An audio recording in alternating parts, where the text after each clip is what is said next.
আজকের এই সংক্ষিপ্ত পথসভার সম্মানিত সভাপতি, মঞ্চে উপবিষ্ট সন্দীপ ইসলামী আন্দোলনের বিভিন্ন স্তরের নেতৃবৃন্দ এবং আমার সামনে সংগ্রামী সমাবেশ, প্রথমে আমি মহান রব্বুল আলামিনের দরবারে শুকরিয়া জ্ঞাপন করছি এবং সাথে সাথে আপনাদেরকে ধন্যবাদ এবং কৃতজ্ঞতা জানাচ্ছি এই জন্য যে আপনারা এই বিশাল সমাবেশ দিয়ে আমাকে সম্মানিত করেছেন। আলহামদুলিল্লাহ। সম্মানিত ভাইয়েরা, আমি আপনাদেরকে একমাত্র আল্লাহর উদ্দেশ্যে ভালোবাসি। আপনাদের প্রতিও আমার আহ্বান থাকবে, আমাকে আপনারা আল্লাহর সন্তুষ্টির উদ্দেশ্যে ভালোবাসবেন। আজকের এই বৃষ্টি উপেক্ষা করে আপনাদের যে বিশাল উপস্থিতি, এই উপস্থিতি প্রমাণ করে আগামীর সন্দীপ হবে ইসলামী আন্দোলনের সন্দীপ, আগামীর সন্দীপ হবে হাত পাকার সন্দীপ, আগামীর সন্দীপ হবে ইসলামী জোটের সন্দীপ। সংগ্রামী সমাবেশ, আমি নিজের পরিচয় বাড়াতে আসিনি, আমি কোনো রূপকথার গল্প আপনাদেরকে শোনাতে আসিনি, আমি কোনো মিথ্যা আশ্বাসের ভান্ডার নিয়ে আপনাদের সামনে হাজির হইনি, সন্দীপের কোন রাজনীতিকদের বিরুদ্ধে বিদ্বেষ করার জন্য আমি এখানে আসিনি, আমি কারোর সম্মানে আঘাত হানার জন্য আসিনি। আমি এসেছি সন্দীপের খেদমতের প্রকৃত চিন্তা মাথায় নিয়ে আমি সন্দীপের রাজনীতিতে এসেছি বন্ধুরা।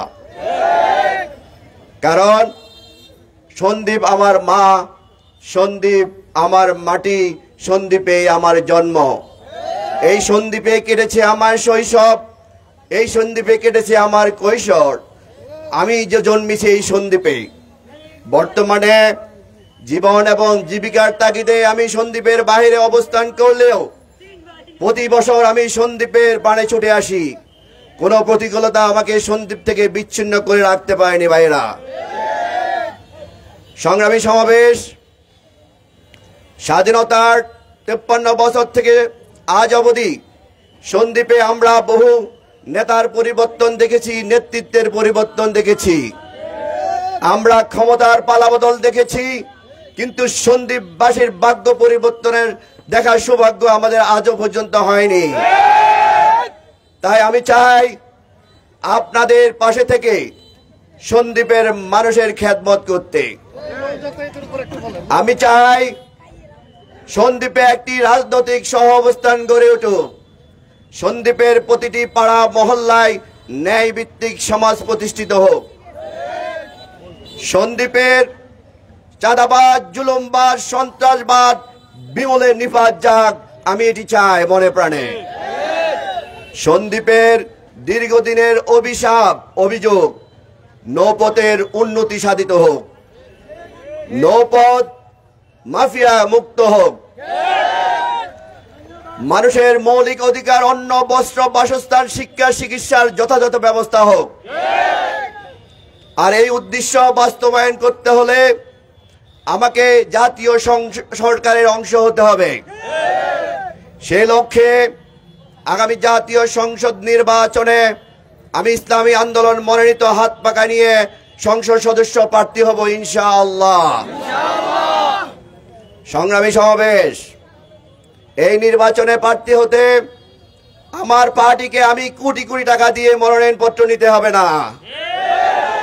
তাই রাষ্ট্রীয় সম্পদ এবং আপনাদের সম্পদ চুরি করার কাজে আমার নিজেকেও ব্যস্ত রাখতে হবে না বন্ধুগণ। আলহামদুলিল্লাহ, আমার রব আমাকে যথেষ্ট দিয়েছেন, যা দিয়ে আমার ভরণ পোষণ করা আমার জন্য অত্যন্ত সহজ। ইনশাআল্লাহ ভবিষ্যতেও সহজ হবে বলে আমি মনে প্রাণে বিশ্বাস করি। সংগ্রামী সমাবেশ, আমি মৌসুমের ভাগীদার হতে আসিনি, আমি এসেছি আপনাদের নিত্যদিনের সঙ্গী হতে। তাই আবারও বলছি, আমি আপনাদের আমানত খেয়ানত করে, আপনাদের সম্পদ চুরি করে আমাকে দেশে বিদেশে গাড়ি বাড়ি বানাতে হবে না। তাই আপনাদেরকে অনুরোধ করব, আপনারা যদি আমার উপর আস্থা রাখেন, আগামী নির্বাচনে আমাকে হাত পাকা প্রতীকে ভোট দেবেন এবং আমার নির্বাচনী কার্যে আপনাদের সহযোগিতা আমি কামনা করছি। প্রিয় সমাবেশ, আজকে এই সভার সময় অত্যন্ত সংক্ষিপ্ত, তাই আমি দীর্ঘক্ষণ আলোচনা করার সুযোগ নাই। মাগরিবের নামাজ কিছুক্ষণ পরেই অনুষ্ঠিত হবে। তাই আমি একটি আহ্বান জানিয়ে আজকে আমার এই বক্তব্য শেষ করব। আসুন দলমত নির্বিশেষে সন্দ্বীপের বৃহৎ স্বার্থে কাঁধে কাঁধ মিলিয়ে আমরা সন্দ্বীপের জন্য উন্নয়নে কাজ করি, কারণ আমাদের সন্দ্বীপ আমাদের গর্ব। এই পর্যন্ত সবাই ভালো থাকবেন, ঈমান এবং স্বাস্থ্যে সুস্থ থাকবেন। ওমা তাওফিকি ইল্লা বিল্লাহ। আসসালামু আলাইকুম ওয়া রাহমাতুল্লাহি ওয়া বারাকাতুহু। নারে তাকবীর, নারে তাকবীর,